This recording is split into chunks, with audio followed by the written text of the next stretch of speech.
So apparently my neighbor told me it's cranberry season.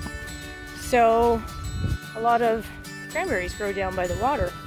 So I decided to take a little walk down to the lake and see if I have any cranberries on my property. Guess we'll find out.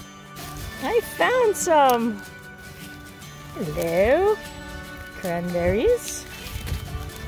Thought you'd get away from me, didn't you? I don't think so. Well, I definitely found cranberries on our beach. However, I only got a couple of handfuls. And my handfuls are not very big. So, I'm gonna have to go across the lake. I don't know if you can see it from here. See that little house over there? Apparently there's like a mother load of cranberries there. I'm gonna go over there and score myself a bunch of cranberries that I can actually make something with. I'm out here picking cranberries. Went for a little walk and my neighbor told me that her sister-in-law has a bunch of cranberries down by the waterfront. Yeah, there's quite a hefty load here, so I'm gonna pick a small bag and yeah, head home. This is kind of where I found the cranberries. Not a bad spot. When the sun comes out, it's even nicer. And all of this down here is all cranberries. So one of the things that is important to do when you're living on a veganic homestead, or any homestead really, is, well, especially a veganic one when it comes to foraging, is to forage and to make use of the food that you have around you and the food that you have around your home and your forest and your land, and also around neighboring lands. And one of the big things that I really wanted when we moved to Nova Scotia was to find and create, if I had to, a community of people who can help you out when you need it, and also so that you can help out when and if they need it, and really just support each other, help each other out, you know, and friends too, right? Obviously.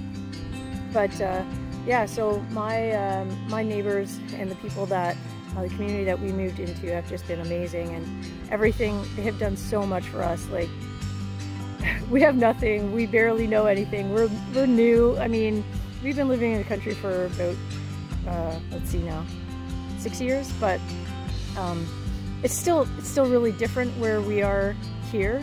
There's still a lot for us to learn, obviously, and they're really helping us figure it all out and learn, and we are just so grateful for the community that we've found ourselves in, and for things like this. Like, I am right across the lake and I don't have any cranberries on my property.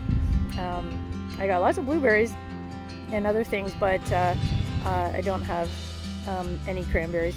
So this is a really great little treat for us to have some fresh cranberries, especially when it's November and it's about 4 degrees out. Yeah, and the neighbors consistently, since we moved, have brought us over gifts from their garden and let us go and raid their garden because, you know, we're new, we don't have a garden set up yet, and it's kind of a big thing here because gardens here, you really have to have a fence around them or have a greenhouse because the deer just eat everything. So it's going to take us a little while to get set up. So I'm so grateful that we have this community and our friends around us to help support us and feed us when we need it. I'm hoping that, you know, somehow I can make something good with the cranberries, I don't know what, and somehow give back to them. I got my cranberries, which are awesome. So I did a little cranberry shopping this morning.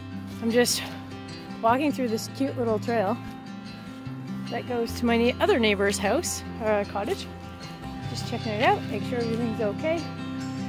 They want us to come and take a look every little bit just to make sure, again, no sketchy business is happening. So let's go down and check it out.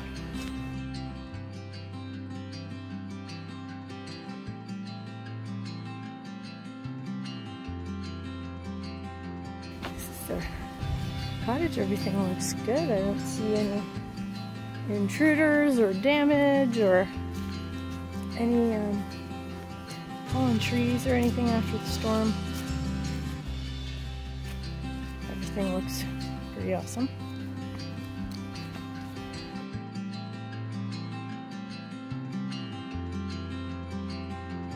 Cool. They got a little beach here, which is awesome. So that's where I was cranberry picking. Oh, right there. And that's our place over there. So yeah, everything looks good here. I've decided I'm going to use this warmer on our stove as a dehydrator as much as I can. So earlier this morning, Mike built a fire. It's out now. You can't really see it. All you can see is a reflection. There's nothing going on in there, but it is hot, as you can see. It's the warmer itself is just over 200 degrees, so that might be a little bit too warm, but I went on a walk today and I found some cranberries. Oops. I'm going to take all the soft cranberries out, all the mushy ones, and I'm spilling them all over the floor. I'm going to take all the soft cranberries out and I'm going to mash them up with something, some sort of sweetener. No! I might try and make some fruit roll-up or dried cranberries, but I think 200 is going to be too hot. Maybe I'll wait for it to get a little bit less hot, if that's possible.